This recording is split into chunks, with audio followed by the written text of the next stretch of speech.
Hey guys, what is up? Today we're going to be looking at the Merit Beauty line. My sister got this in PR, and when I saw her get it, I was jealous. So I knew that I had to go out and buy the entire line so that I could review it for you guys, so that you could see if there's anything that stands out to you, you want to buy. So I'll try it here so that you guys can make that decision. Merit Beauty is a pretty clean beauty brand. They market themselves as being like the essentials so that you're not overbuying or over-consuming. These are just those essential things that you're going to need on your vanity. So we're going to try them out today. I'm really excited to test them on my face. The only thing I couldn't get my hands on was the highlighter. That was sold out. So we're going to try everything minus the highlighter. Also, I didn't even introduce myself. If you're new here, my name is Michelle, and I make videos on makeup or beauty and fashion. So if you like this top, I got this from AliExpress, and I'm actually going to be doing a video on a whole AliExpress haul. So if you want to see how I got this shirt among other edgy pieces, definitely feel free to subscribe so that you don't miss out on that video in the future. Without further ado, let's get into it. Okay, so welcome to my face. We're going to start out with mascara. This is called the Clean Lash. So this is a lengthening mascara that is meant to be for your everyday. It's just supposed to tint, lengthen, and lift your lashes, and it's supposed to have no smudging, which is really nice. So I'm going to start by curling my lashes to give it a fair chance. Also, don't at me for this headphone that I'm wearing. I'm working on my sound here, but next time I should have the right camera, so yeah. Okay, right from the jump, this packaging is actually so sick. I've never seen a mascara look quite like this. This kind of looks like a roller ball. I'm very hard on packaging. I don't like when packaging is overly girly or cutesy. So maybe I will just go a little bit closer so that you guys can see what my shirt almost just came off. So right off the bat, I think if I didn't use Latisse, I probably wouldn't like this mascara. I think I like something very volumizing.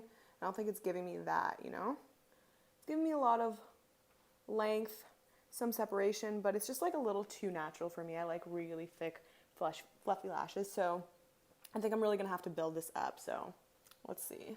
I just don't want to have to work that hard to get the kind of lash that I want. I think this is going to be a no for me.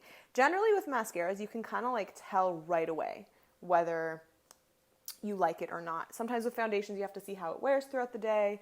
But I think that if you're not getting what you want from mascara right from the jump, it's safe to say that, it's not for you. And I think everyone looks for something different when it comes to their mascara. Some people look for lengthening, some people look for curling, some people look for lifting.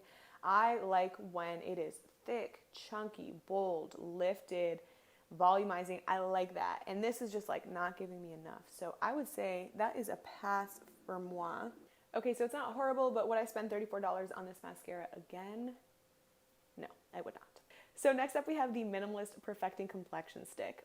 Basically, it's marketed as not a concealer, not a foundation, but it'll do the job of both. So that to me sounds pretty dope. I want to definitely see if this is my shade. I got the shade Ochre, kind of like a concealer, but also just perfect everything so that it does the job of a foundation.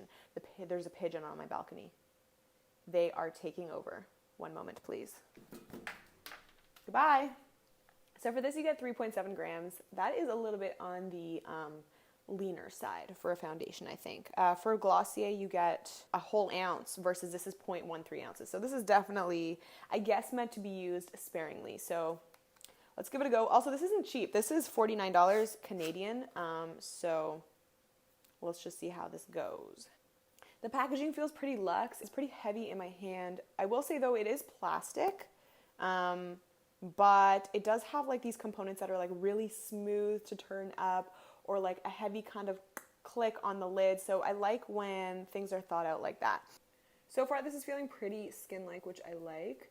It's not overly dewy. It's not overly matte. It just is kind of I would say it's maybe a little bit more on the powdery side, actually, if I had to go one way or another, but definitely not dewy. So if you have oily skin or you're concerned about looking overly shiny, this could be good for you. This is not my color, but it is giving me a really nice, perfected finish, which I like. I feel even. So I'm just going to apply my contour off camera and just report back to see how the foundation took to the powder on top of it.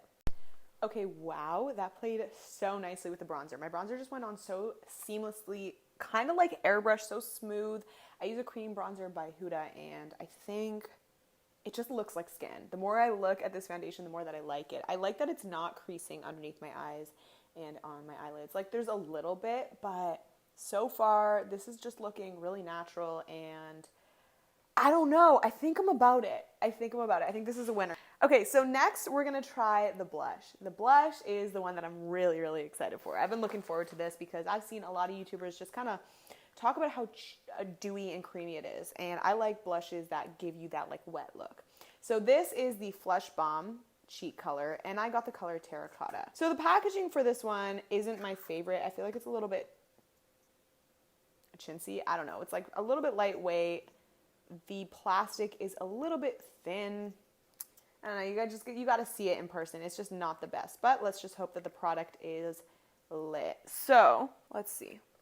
I'm so excited for this. This is the product that I've been waiting for. Okay, so it went on smooth. Let's just kind of blend it out with the fingies. That's a pretty color.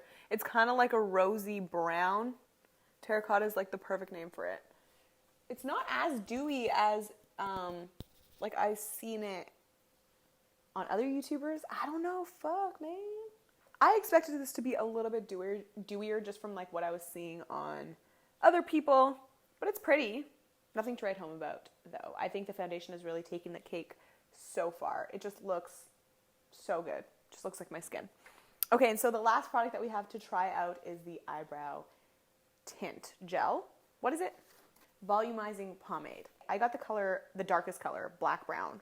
And I'm really excited to try this because I find that my eyebrow products are always way too warm. I just can't seem to find the right ashy, mousy type of black brown. So hopefully this is doing that. The tip is pretty small, not small like the Benefit one, but it's pretty small. So that's nice. It's gonna give us some control. Okay, so the color is frickin' perfect for me. Oof, I'm loving this. I'm gonna try to build it up and just see how we do. Is this a buildable product? If you also wanted to get that like eyebrow that's like kind of like stuck to the skin look, I think this is good too because it does give you like a nice flat along the face look. So now look at the difference between this eyebrow and this eyebrow. That's really nice. I really like this. I feel like I've been building it up a lot, and it's not giving me like any clumps or anything too wet or messy. So, geez, they really did it with this product. And I think brow products are hard to do. I mean, everyone likes something different, but I think they've done a good job of making it natural, but also not so natural that you can't see anything. It's like natural, but also effective. So good job on that shade range. I think a lot of people that have either deeper skin tones or more ashy, like neutral, not like overly warm hair color are really gonna like this. So big ups. Generally speaking, I will go in with a pencil after, but I think this brow gel is just like doing it for me that I don't need to do that. So I'm happy. I think I found my new favorite brow product. What the heck? I wasn't expecting this. Okay, actually, we have one more product, and that is the lip tint. So let's move on to that. So this lip tint this is called the Shade Slick Tinted Lip Oil, and it says that it's a wash of sheer color, rich with rosehip and grapeseed oils for healthy, never sticky lips. So that to me sounds pretty dope. Let's see what is up. I think just off the jump, it looks a little bit pinky for me. I like more neutrals, browns, warm tones. So I think this might be, I don't know. Let's try. So it's doing what it says it's supposed to do. It is slippy. It is kind of like a thinner formula. It's light. It's oily. But for me, I just think this is like too strong of a color. I like more muted colors. I think this is like a little much for me. Yeah, I don't know. I'm not feeling this color so much. It's also got a bit of a weird taste. But I will say the doe foot applicator is very precise, so I'm about that. I felt like I can, it's small enough that I could like get it in the areas that I wanted to, and it felt pretty luxurious putting it on. Formula, yeah, it's good, but I think there's tons of drugstore lip glosses that I would prefer to this, color-wise, texture-wise. All right, so this is the final look. Here I am posing like a little IG baddie that actually doesn't have Instagram. Guys, I don't have Instagram right now. But yeah, this is the final look. So overall roundup, let's start off with the products that I really liked. I think the foundation is tight. Like, it looks like skin. I am actually floored by this foundation. Could you get something similar in the drugstore? Probably. Probably you could. But really you're paying for like the clean formula, the nice packaging. Like, if you're a makeup enthusiast and this is something that would excite you, you want to add to your collection, yes. Could you get something similar or comparable at the drugstore? Yes, probably. Now, the one that really stole the show for me was this eyebrow gel. I don't think you could get something similar at the drugstore. I think this has a very unique tone to it. I think the formula is easy to work with. The brush itself is really convenient. I mean, the packaging is nice, but that's obviously secondary. Yeah, I would really recommend this. I was hoping to love this blush more than I actually did. I saw it as like super dewy on other YouTubers when I saw people reviewing it. It just like wasn't that for me. I think I have dewier blushes that make me look a little bit more glowy and sun-kissed. I don't think this gave me what I was looking for. I know I wanted to love it so badly, but I didn't, so I gotta tell you how I feel. The ones that I would absolutely pass on are the mascara. I think the mascara was just not what I personally like. If you like a more separated, natural lash, you're gonna love this. And the packaging itself is like beautiful, but the formula for me just wasn't it. And then the lip oil, also just like, merp, merp, merp. I don't know, man. I have so much different ones that I prefer. So hopefully that has helped you decide what you're gonna get. I will be dropping a new video every week, whether it's fashion or beauty. The next video that I have coming up is my favorite things that you need to be buying in Sephora for the VIB sale. So if you want to catch that, make sure that you're subscribed. And then after that, I have a whole AliExpress video. So if you're excited for those, make sure that you're subscribed to my channel. And yeah, I'm just like starting this channel out, so I'm excited to see where this goes. Thank you guys so much for watching, and I will see you in the next one. Bye.